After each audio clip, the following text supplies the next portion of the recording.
మొక్కల్లో సాధారణంగా చాలా రకాలుంటాయి. కొన్ని మొక్కలు పువ్వులనిస్తాయి, మరికొన్ని మొక్కలు పండ్లనిస్తాయి. ఇలా మొక్కల్లో విభిన్నమైన రకాలైన జాతులుంటాయి.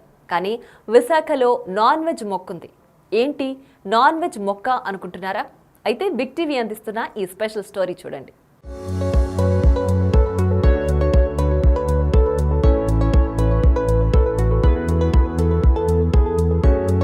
విశాఖపట్నంలో జీవ వైవిధ్య ఉద్యానవనం విభిన్న మొక్కలకు నిలయంగా మారింది. ఇక్కడున్న నాన్ వెజ్ మొక్క అందరినీ ఆకట్టుకుంటుంది.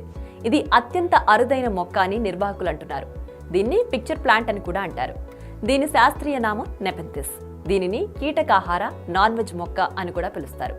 ఈ మొక్క ఆకు చివరి భాగంలో బ్లాడర్ మాదిరిగా ఉంటుంది. దాని అంచు చివర మకరందాన్ని స్రవిస్తుంది. దీనికోసం పురుగులు, చీమలు బ్లాడర్ వద్దకు చేరి అందులోకి దిగుతుంటాయి. బ్లాడర్ జిగురుగా ఉండడం వల్ల పైకి రాలేక అందులోనే చనిపోతాయి. పిక్చర్ ప్లాంట్ ఆ పురుగులను జీర్ణం చేసుకుని అవసరమైన ప్రోటీన్లు ఉత్పత్తి చేసుకుని ఎదుగుతుంది. సాధారణంగా మేఘాలయ, అస్సాం వంటి ప్రాంతాల్లో పెరిగే ఈ మొక్కను సూర్యరశ్మికి దూరంగా పెంచుతారని జీవ వైవిధ్య ఉద్యానవనం నిర్వాహకులు చెప్తున్నారు. ఇక్కడ ప్రత్యేకమైనటువంటి మొక్కల్ని పరిచయం చేస్తున్నాను మీకు.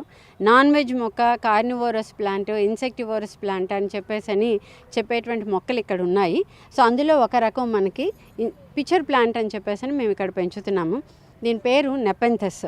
అయితే ఏంటి దీని తాలూకు స్పెషాలిటీ అంటే, ఇవి ఒరిజినల్గా నైట్రోజన్ డెఫిషియెంట్, అంటే నైట్రోజన్ దొరకనటువంటి నేలల్లో పెరిగేటువంటి మొక్కలు. అందుకని వీటిలో జన్యుపరంగా మార్పులు వచ్చాయి, జెనెటికల్లీ మోడిఫికేషన్స్ అయిపోయి ఇక్కడ చూస్తే కనుక మీరు ఈ ఆకు నుంచి ఆకు చివరి భాగంలో అది ఒక చిన్న కూజా రూపంలో మార్పు చెందిందనమాట. అందుకని దీని పేరు పిక్చర్ ప్లాంట్ అని అన్నారు. ఇది ఏ రకంగా ఉపయోగపడుతుంది అంటే, ఈ ఇన్సెక్ట్స్ దీని లోపలికి వెళ్తాయి. ఇందులో ఏదో ఉన్నది తినడానికి అని చెప్పేసి లోపలికి వెళ్తాయి. వెళ్ళినప్పుడు లోపల ఉన్నటువంటి హెయిర్స్, చాలా చిన్న హెయిర్స్ ఉంటాయి, అవి ట్రాప్ చేసేస్తాయి ఆ ఇన్సెక్ట్స్ని. ట్రాప్ చేసినప్పుడు ఏంటవుతుందంటే అది బయటకు రాలేక అక్కడే ఉండిపోతుంది. ఉండిపోయినప్పుడు లోపల ఎంజైమ్స్ అన్నీ కూడా సెక్రీట్ అవుతాయి. మనకి స్టమక్లోను, ఇంటెస్టైన్లోను డైజెస్టివ్ ఎంజైమ్స్ ఎలా సెక్రీట్ అవుతాయో అలాగే ఇందులో కూడా ఎంజైమ్స్ సెక్రీట్ అవుతాయి. ఆ ఎంజైమ్స్ ఏం చేస్తాయంటే ఆ ఇన్సెక్ట్స్ని కిల్ చేసి డైజెస్ట్ చేసేస్తాయి. సో వాటి బాడీలో ఉన్నటువంటి ప్రోటీన్స్ ఏవైతే ఉన్నాయో బయటకు రిలీజ్ అవుతాయి కదా, అవి అబ్జార్బ్ చేసుకుంటాయి. ఈ ప్లాంట్స్ చేసుకుని దీనికి కావాల్సినటువంటి ప్రోటీన్స్ని అవి తయారు చేసుకుంటాయి. సో అంటే ఏంటంటే ఇవి ఓన్లీ నైట్రోజన్ ప్రొడక్ట్స్ కోసం మాత్రమే ఇవి ఇన్సెక్ట్స్ని చంపుతున్నాయి. అదర్వైజ్ మొక్క అంతా గ్రీన్గా ఉంది కాబట్టి ఇది ఫోటోసింథసిస్ చేయగలదు, దాని ఆహారం అది తయారు చేసుకోగలదు. సో ఈ విషయం బాగా అందరికీ అర్థం అవ్వాలంటే, కొంతమంది అపోహ పడతారు ఏమని అంటే ఇన్సెక్ట్స్ తిని బతుకుతుంది ఇది అని. ఇన్సెక్ట్స్ తింటుంది, కానీ దేనికోసం అని అంటే ఓన్లీ ప్రోటీన్స్ కోసమే తింటుంది. మిగిలిన ఆహారం అంతా కూడా అది తనంతట తనే స్వయంగా తయారు చేసుకుంటుంది. సో ఇది మామూలుగా అయితే స్వయం పోషకమే. కానీ ఇదేంటంటామంటే కార్నివోరస్ అని ఎందుకు అంటామన్నంటే, ఇది ప్రోటీన్స్ని కోసం చెప్పి ఇన్సెక్ట్స్ని తింటుంది కాబట్టి కార్నివోరస్ లేదా ఇన్సెక్టివోరస్ ప్లాంట్ అని చెప్పి అంటాం. రెగ్యులర్గా వాటర్ చేయాలి, కానీ చేస్తున్నప్పుడు మనం లిమిటెడ్గా చూసుకుని స్ప్రే చేయాలి. లోపల బాగా టెండర్ అంటే చిన్న స్టేజ్లో ఉన్న వాటికి మనం ఫిల్టర్డ్ వాటరే వేస్తాం, ఎక్కువ పొల్యూటెడ్ అది అవ్వకుండా ఉన్నవి వాడతాము. కొంచెం పెరిగిన తర్వాత అది ఎక్లిమటైజ్ అయిన తర్వాత ఇలా బయటకు తీసుకొని వస్తాం.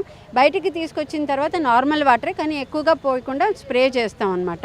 బట్ కంటిన్యూస్గా ఆ వెట్నెస్ అనేది, ఆ మాయిశ్చర్ మాత్రం తప్పనిసరిగా మెయింటైన్ చేయాలి వీటికి. ఇప్పుడు వచ్చేదంతా కూడా ఎండాకాలం కదా, సో మాయిశ్చర్ లేకపోతే డెఫినెట్గా అవి ఎండిపోతాయి. సో చాలా కేర్ తీసుకుని పెంచాల్సిన మొక్కలు, రేరెస్ట్ ఆఫ్ రేర్ ప్లాంట్స్ ఇక్కడ ఉన్నాయి.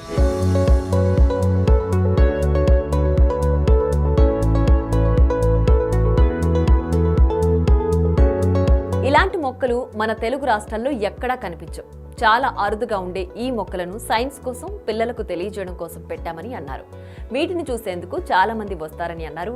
ఇలాంటి మొక్కల ద్వారా చాలా విషయాలు తెలుసుకోవడం జరిగిందని విద్యార్థులు అంటున్నారు. ఇది మాకు వైజ్ఞానికంగా ఉపయోగపడుతుందని విద్యార్థులు తెలియజేస్తున్నారు. మేము సమతా డిగ్రీ కాలేజ్ నుంచి వచ్చాము లాంగ్ టర్మ్ ఇంటర్న్షిప్ కోసం. మేము ఇప్పుడు ఫైనల్ ఇయర్స్. మేము ఈ బయోడైవర్సిటీ పార్క్ వచ్చిన తర్వాత తెలుసుకున్నాం ఇది పిక్చర్ ప్లాంట్ అని.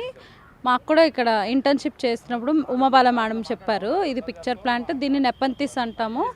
దానికదే ఇది ఇన్సెక్టివోరస్ ప్లాంట్, కార్నివోరస్, ఇది కార్నివోరస్ ప్లాంట్స్ ఇవి. సో దట్ అది దానికది ఇన్సెక్ట్స్ని చంపుకొని ప్రోటీన్ ఫుడ్ దాని అంతట్లో అదే తింటుంది. మేము ఎక్కడ చూడలేదు, ఇదే ఈ బయోడైవర్సిటీ పార్క్లోనే చూసాం. ఇక్కడ బయోడైవర్సిటీకి లాంగ్ టర్మ్ ఇంటర్న్షిప్ చేయడానికి వచ్చాము. ఇక్కడ మీరు వెనకాల చూస్తే ఇది పిక్చర్ ప్లాంట్ అనమాట. దీన్ని కార్నివోరస్ ప్లాంట్ అని కూడా అంటారు.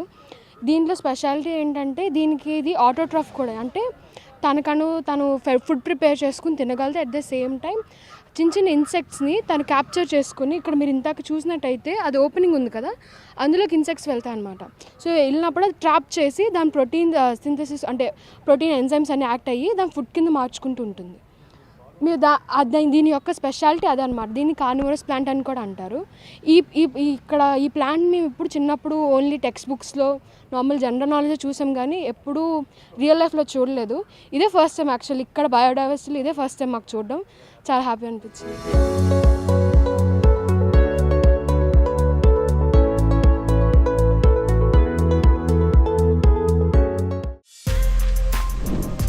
For more videos like this, subscribe Big TV channel.